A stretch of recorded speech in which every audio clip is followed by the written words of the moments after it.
Indonesia resmi mencatatkan surplus neraca perdagangan selama 10 bulan berturut-turut pada Februari 2021, sejak Mei 2020. Total surplus dalam 10 bulan tersebut tercatat sekitar 23 miliar dolar AS. Penasaran kan apa yang menjadi penyebab dan dampak dari surplus neraca perdagangan tersebut? Selamat sore semuanya, bersama saya Dewa Wisesa. Dalam Danamon Financial Friday kali ini, kami akan membahasnya untuk Anda. Terdapat dua hal yang menyebabkan neraca perdagangan Indonesia mencatatkan surplus dalam 10 bulan terakhir. Pertama, perbaikan ekonomi negara mitra dagang Indonesia yang cukup solid. Tiongkok dan Amerika Serikat merupakan dua negara tujuan ekspor Indonesia yang terbesar. Porsi kedua negara tersebut, jika digabungkan, mencapai 33% dari total ekspor non-migas Indonesia pada periode Januari dan Februari 2021. Kedua negara tersebut menjadi negara yang terindikasi mengalami pemulihan ekonomi paling cepat dari dampak pandemi COVID-19.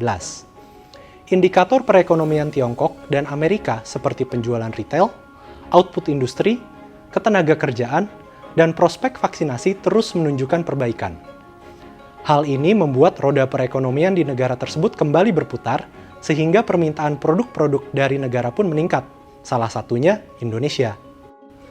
Perbaikan pada permintaan tersebut juga turut mendorong kenaikan harga komoditas, di tengah penyesuaian penawaran yang berlangsung secara bertahap.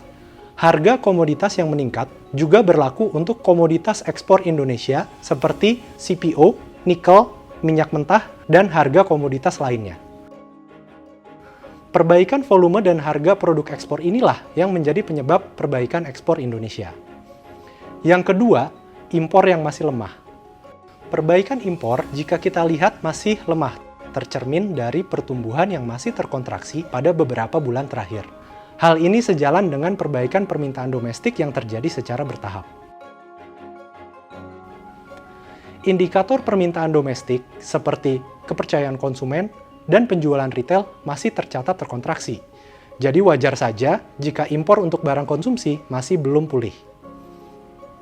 Hal ini kemudian berdampak pada kegiatan industri dalam negeri, yang kemudian turut mempengaruhi aktivitas impor bahan baku dan barang modal.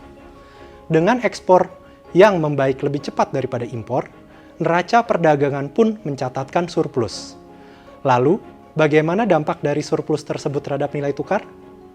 Surplus neraca perdagangan tentunya memberikan dorongan bagi nilai tukar rupiah untuk menguat.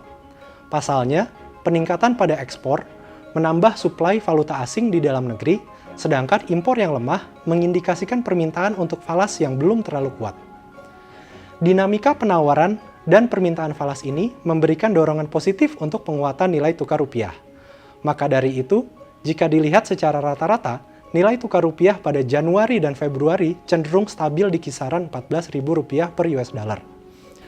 Hal ini juga yang membuat nilai tukar rupiah terdepresiasi lebih minimal dibandingkan dengan negara berkembang lainnya ketika terjadi tekanan dari arus modal asing yang keluar belakangan ini. Dengan berangsurnya perbaikan aktivitas impor, dorongan dari sisi neraca perdagangan terhadap nilai tukar rupiah akan lebih minimal. Kami melihat hal ini akan mungkin terjadi pada semester 2 tahun ini ketika vaksinasi mampu meningkatkan kepercayaan konsumen dan mobilitas. Sekian dari kami, tuliskan pendapat Anda pada kolom komentar, aktifkan notifikasi kami, dan jangan lupa untuk klik like, subscribe, dan share. Terima kasih, sampai jumpa dalam Danamon Financial Friday berikutnya.